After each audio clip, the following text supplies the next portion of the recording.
오늘 하나님께서 우리에게 해주실 말씀은 디모데후서 3장 1절부터 5절의 말씀입니다. 디모데후서 3장 1절부터 5절의 말씀을 우리 다 함께 힘찬 목소리로 봉독하시겠습니다. 시작.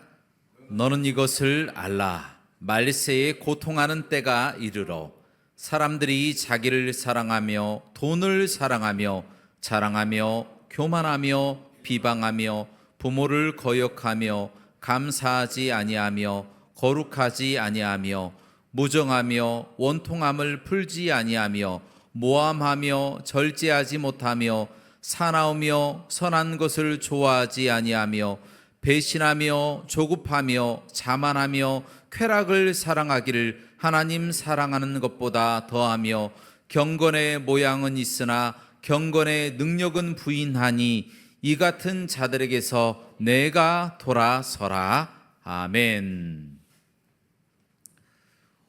오늘 말씀의 제목은 부모를 공경하라 입니다. 따라 하시겠습니다. 부모를 공경하라. 여러분, 요즘 미우새라고 하는 예능 프로그램에 한 사람이 나옵니다. 그런데 이 분이 굉장히 의미심장한 이야기를 많이 하는데요, 이분 얼굴을 한번 보도록 하겠습니다. 누구신지. 네, 김웅수 씨입니다.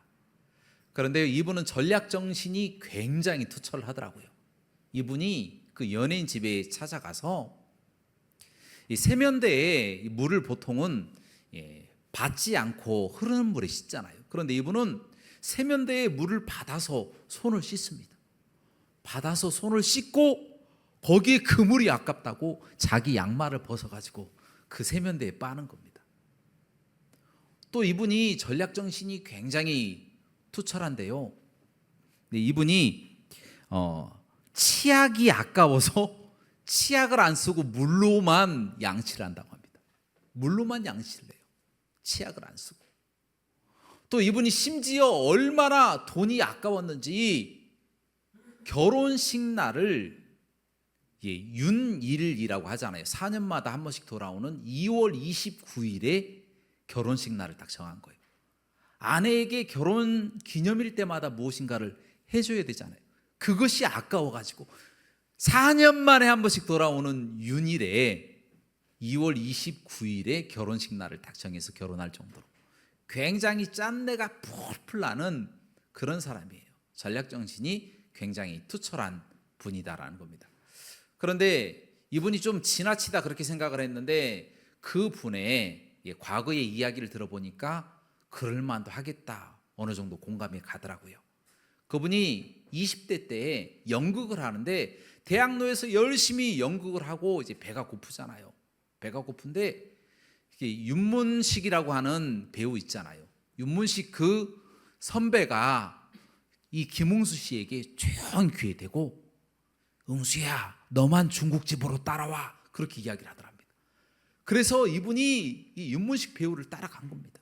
따라갔는데 그곳에 자기만 있는 줄 알았더니 4명이 있더래요. 4명이 모여 있는데 윤문식 그 배우가, 선배가 그 사장님에게 짜장면 하나요, 그리고 가위 하나 주세요, 그렇게 이야기를 하더랍니다. 그러더니 그 짜장면을 5cm 길이로 다 자르는 거예요. 5cm 길이로 다 자르고 이제 먹으라고 그렇게 이야기를 하는 겁니다. 그래서 알코올을 다 한 잔씩 하고 이제 젓가락질을 시작을 하는데 갑자기 숟가락이 날라와서 자기 손을 때리더랍니다. 알고 봤더니 윤문식 배우가 자기 손을 때리는 거예요. 그러더니 화를 벌컥 내고 윤문식 선배가 하는 이야기가 어디 한 번에 새 가닥을 잡아, 그렇게 이야기를 하면서 많이 혼냈다라고 합니다. 여러분들 얼마나 가난하고 얼마나 돈이 없고 얼마나 가진 게 없으면 4명이 모여가지고 짜장면 하나 시키고 거기에 가위로 그걸 5cm로 다 자르고 알코올 한 잔 먹는데 새 가닥 집었다고 숟가락으로 손 한 번 맞는 그런 가난한 시절이 있었다라는 겁니다. 너무 가난해서 그때부터 전략 정신을 배우게 되었다, 그렇게 이야기하는 부분을 제가 들었습니다. 여러분, 비단 이 김웅수 씨를 제외하고도 과거에 많은 어르신들, 우리 부모 세대가 그렇게 다 어렵게 살았어요. 힘들게 살았습니다. 먹지도 못하고 또 마시지도 못하고 입지도 못하고 그렇게 배고프게 힘든 시절을 다 보냈다라는 겁니다. 그래도 다행인 것은 이 부모님들이 불평 한마디 하지 않고 자식들을 다 잘 키웠어요. 집 팔고 소 팔고, 그리고 그처럼 힘든 논일 밭일 힘든 노동일을 다 하면서도 불평 한마디 하지 않았어요. 늘 자식들을 위해서 뼈가 빠지도록 몸이 부서지도록 그렇게 헌신해 가면서 자식들을 공부시키는 재미로 그렇게 살아왔다라는 것입니다. 그렇게 열심히 자식을 잘 키워놓으니까 그 자식들이 잘 자라서 지금 어떻게 되었습니까? 우리 세대가 얼마나 편안하게 자녀 세대가 안락하게 지금 살고 있지 않습니까? 이것이 바로 부모님들이 고생했기 때문에 얻어진 결과가 아니겠습니까? 그런데요, 그렇게 잘 자식들을 키워놨는데 자식들이 여러분 대우를 잘 해주십니까? 물론 잘 해주시겠죠. 그런데 대부분의 사람들은 자식들이 자기에게 잘 못한다고 생각합니다. 왜 그렇습니까? 대접만 받고 자란 자녀들이 부모를 대접할 줄을 모르는 겁니다. 그렇게 많이 받고도 감사하다 고맙다라는 이야기가 인색합니다. 부모에게 좀 고맙다, 감사합니다, 고맙습니다, 그 말하기가 참 어렵다라는 거예요. 자녀들이 그렇게 많이 받았는데도 불구하고, 참 모든 것을 헌신했음에도 불구하고. 그런데 요즘에 보니까 여러분, 카네이션 판매량이 작년에 비해서 30%가 줄어들었다는 사실 아십니까? 그만큼 꽃을 안 하는 거예요. 그런데 반면에 아이들이 좋아하는 포켓몬 카드는 웃돈을 얹어 주더라도 사지 못할 정도로 그렇게 줄을 선다라고 합니다. 물론 꽃을 안 하고 요즘은 뭐 밖에서 식사를 한다, 그리고 용돈을 조금 더 드린다, 그렇게 이야기를 하지만 자녀에게는 밥 안 줍니까? 자녀에게는 용돈 안 줍니까? 다 주잖아요. 그런데 자녀에게 쓰는 돈은 아깝지 않지만 부모에게 쓸 돈은 또 생각하고 또 생각하게 되어진다는 거예요. 마음이 그렇게 없는 것이죠. 물론 이와 같은 모습이 모든 자녀들의 모습은 아니에요. 하지만 대부분의 사람들의 모습이 아니라고도 할 수 없어요. 대부분의 사람들이 이와 같은 모습을 갖고 있다는 겁니다. 왜 그렇습니까? 오늘 본문 말씀, 오늘 말씀의 제목이 뭐예요? 부모를 공경하라. 이 이야기를 듣자마자 어떤 생각이 딱 드십니까? 부담스러워. 이런 생각부터 딱 들지 않습니까? 부담스럽잖아요. 부모를 공경하라. 지금도 공경 많이 하는 것 같은데 뭘 또 공경하라고, 공경하라는 또 설교를 하실까? 또 이런 생각을 가질 수도 있잖아요. 그런데요, 이 부모를 공경하라는 말씀은 단지 설교 제목이 아니라 우리 하나님께서 이 땅에서 10계명을 지키라고 주셨는데 그 중에 4계명까지는 하나님과 우리와의 관계에 중요한 계명들이고, 그리고 인간 사이에서 가장 중요한 계명, 그것이 바로 5계명인데 5계명이 바로 부모를 공경하라 라는 말씀이다라는 거예요. 이것은 선택적인 것이 아니에요. 해도 되고 하지 않아도 되는 것이 아니라 반드시 우리가 지켜야 되는 계명이 바로 부모를 공경하라 라고 하는 제목이다라는 겁니다. 이 부모를 공경하라고 하는 계명을 반드시 우리가 지켜야 된다는 거예요. 그런데 예수님 시대에도 그랬지만 많은 사람들이 부모를 공경하는 것을 싫어하고 어려워합니다. 소돔과 고모라 땅에도 의인 10명을 찾기가 힘들었듯이 그곳에서 부모를 공경하는 사람을 찾는 것도 분명히 힘들었을 겁니다. 대다수의 사람들이 다 타락하고 범죄하여서 결국에 심판받지 않았습니까? 그 시대처럼 예수님의 시대도 비슷해요. 부모를 공경하기가 싫으니까, 십계명도 있는데 지키기 싫으니까 어떤 새로운 법을 만들어요. 장로의 유전을 만들어 가지고 부모를 공경하라 해서 부모에게 드릴 용돈이 있다면 그 돈이 아까우면 이 돈을 하나님께 드렸다, 그렇게 고르반이라고 선포를 해버리면 부모에게 드리지 않아도 되었다라는 겁니다. 그럼 부모에게 안 드리면 어떻게 됩니까? 부모가 굶어서 죽는 거예요. 아무것도 먹을 것이 없는데 자녀가 보필을 하고 부양을 해야 되는데 아무것도 먹을 것이 없어서 죽어가는 겁니다. 그러니 예수님께서 너희가 하나님의 계명을 무시하고 장로의 유전을 더 귀중하게 여긴다라고 이스라엘 사람들을 향하여 신랄하게 비판하고 있는 그런 부분들이 성경 말씀에 기록되어 있다는 것입니다. 여러분, 심지어 우리나라에 어떤 일까지 지금 발생하고 있습니까? 어떤 집은요, 소풍 간다고 온 식구들이 부모를 데리고 가놓고 노인을 버리고 온 거예요. 치매 노인을. 그런데 물어물어 이분이 찾아온 겁니다. 그러니까 이분을 데리고 이 가족이 해외 여행을 간 겁니다. 언어도 안 통하는 그곳에 그 부모를 버리고 온 겁니다. 그런데 그 대사관에서 또 연락이 온 거예요. 찾았다고. 그래서 뉴스에 대문짝만하게 나지 않았습니까? 심지어 어떤 뉴스에 보니까 부모를 때리는 자식도 있다고 합니다. 심지어 재산 때문에 부모를 죽이는 경우도 있다라고 하니 정말 갈 때까지 간 세상이 아닐까 정말 걱정이 많이 됩니다. 여러분, 그와 같은 모습을 보니까 지금이 말세가 맞는 것 같습니다. 여러분, 지금 말세입니다. 왜 그렇습니까? 오늘 본문 말씀에 그렇게 나와 있어요. 오늘 본문 말씀 디모데후서 3장 1절부터 5절까지 말씀 다 함께 봉독하도록 하겠습니다. 시작.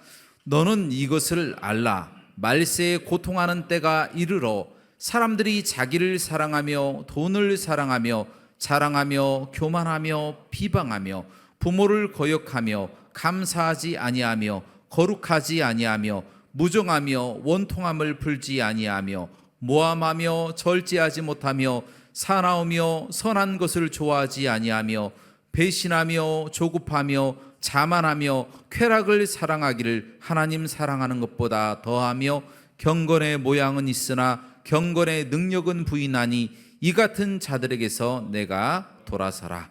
아멘.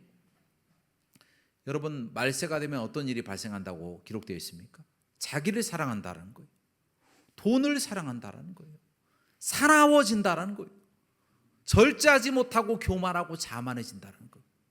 그와 같은 형상이 이 땅에 지금 다 나타나고 있잖아요. 얼마나 많은 사람들이 폭력적이고 자기만 생각하고 돈만 알고 사람의 목숨보다 돈을 더 소중하게 여기고 자기 쾌락을 위해서 자기 몸이 죽어도 상관없을 정도로 마약이 찌들어 그렇게 사는 사람들이 얼마나 많아지고 있냐라는 것입니다. 다 지금 이루어지고 있어요. 거기에 오늘 본 말씀에 나와 있는 것처럼 부모를 거역하고 공경하지 않는 모습까지 나타나고 있다는 거예요.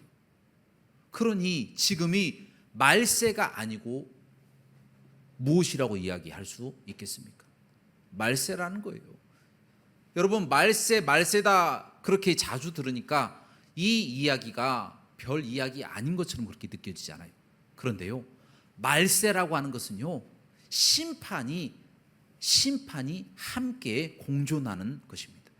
말세로 끝나는 것이 아니에요. 말세 끝에 하나님의 심판이 있다라는 겁니다.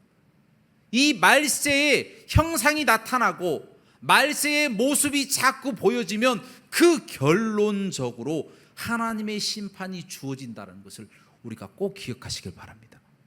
여러분, 하나님의 심판이 어떻게 나타납니까?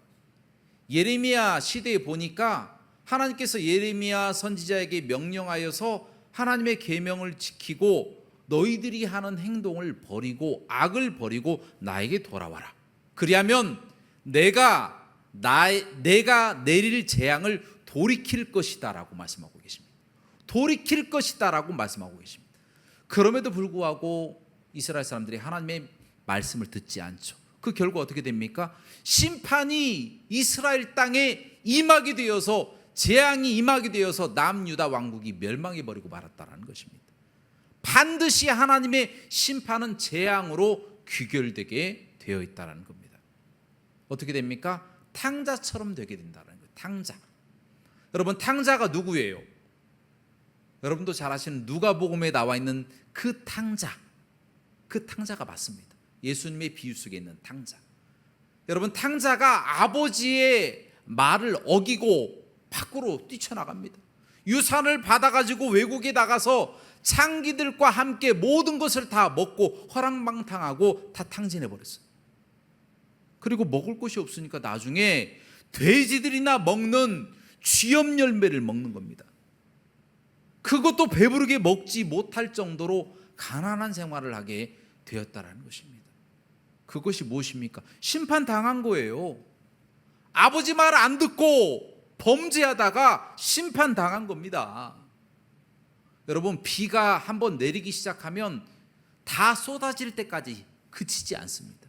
하나님의 심판도 한번 내려지면 다 쏟아질 때까지 그쳐지지 않는다라는 거예요. 물론 회개하고 빨리 돌아오게 되면 조금 빨리 그쳐지는 경우는 있습니다. 비가 내리다가 빨리 그치는 경우도 있잖아요. 하지만 비가 전혀 내리지 않은 것처럼 되어지진 않는다라는 거예요. 하나님의 책망이 한번 떨어지면 그것이 없는 것으로 되는 것이 아니라 일단 떨어지기 시작하면 끝날 때까지는 계속 내린다라는 거예요. 여러분, 꼭 하나님의 심판을 당해야 됩니까? 하나님의 재앙을 우리가 꼭 받아야 됩니까? 탕자처럼 먼 곳까지 가서 책망받으며 혼나고 고통 당해야만이 꼭 돌아올 수 있겠습니까? 아예 처음부터 시작을 안 하면 되잖아요. 책망받을 일을 안 하면 되잖아요. 그것이 무엇입니까? 오늘 말씀에 나와 있잖아요. 내 부모를 공경하라. 이 말씀은요, 해도 되고 하지 않아도 되는 것이 아니라 반드시 지켜야 되는 하나님의 계명 중에 하나다라는 겁니다. 그래서 이 계명을 지키지 않으면 많은 사람들이 다 부모를 공경하지 않고 소돔과 고모라처럼 범죄한다고 할지라도 그들은 그들 나름대로의 재앙을 받게 될 것입니다. 하지만 우리는 책망을 당하지 않을 정도로 부모를 공경하며 그렇게 살아가야 우리가 재앙을 받지 않는 겁니다. 심판을 당하지 않는 거예요. 하나님의 뜻대로 살아가야만이 오히려 복을 받게 된다는 것입니다. 여러분, 그래서 결론적으로 여러분들에게 도전합니다. 여러분, 부모된 여러분들에게 도전합니다. 여러분, 자녀들의 효도를 자청해서 받으시기를 주님의 이름으로 축원합니다. 그것이 자녀에게 복을 주는 거예요. 자녀가 재앙에 빠지지 않도록 막아주는 역할을 합니다. 십계명을 안 지키면 어떻게 됩니까? 재앙을 당하고 심판을 당합니다. 그때 후회해봤자 늦는다라는 거예요. 자녀가 나에게 효도를 하지 않아서 책망받고 심판당하지 않도록 여러분들 스스로가, 부모된 여러분들 스스로가 자청해서 효도를 받으시기를 주님의 이름으로 축원합니다. 그리고 자녀된 여러분들에게 부탁드립니다. 자녀된 여러분들은 부모를 공경하시기를 주님의 이름으로 축원합니다. 그것은 해도 되고 하지 않아도 되는 선택이 아니라 하나님의 계명, 하나님의 명령이기 때문입니다. 그 명령을 지키지 않으면 심판을 당하고 재앙을 당합니다. 그것이 하나님의 말씀에 기록되어 있습니다.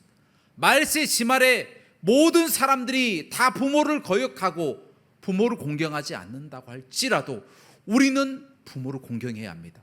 왜냐하면 그것이 하나님의 말씀이기 때문입니다. 또한 그것이 우리를 잘되게 만드는 것이기 때문이에요. 이 말씀은 유일하게 약속 있는 계명이에요. 어떤 약속이요? 내 부모를 공경하라. 그리하면 네가 이 땅에서 잘되고 장수하리라. 할렐루야. 이와 같은 복을 받게 되어진다는 거예요. 그래서 부모된 여러분들은 자녀들에게 자청해서 효도를 받으시고, 그리고 자녀된 여러분들은 부모를 열정을 다해서 공경함으로써 이 땅에서 잘되고 장수하시기를 주님의 이름으로 축원합니다. 함께 기도하시겠습니다. 사랑과 은혜가 풍성하시고 자비로우신 하나님, 하나님의 사랑을 늘 받고 또 부모님의 사랑을 늘 받고 살았으면서도 부모에게 또 효도하지 못하고 또 자녀에게 효도를 가르치지 못하여서 이 땅에 살아나가는 동안에 어려움을 당할 때가 많습니다. 하나님, 이후로부터는 자녀에게 효도를 받아 자녀를 축복하는 부모 세대가 되게 하시며 자녀 세대는 부모를 또 공경하고 효도함으로써 이 땅에서 잘되고 장수하는 복을 누리게 하여 주시옵소서. 모든 영광 하나님께 돌리기를 원하며 예수 그리스도 이름으로 기도하옵나이다. 아멘.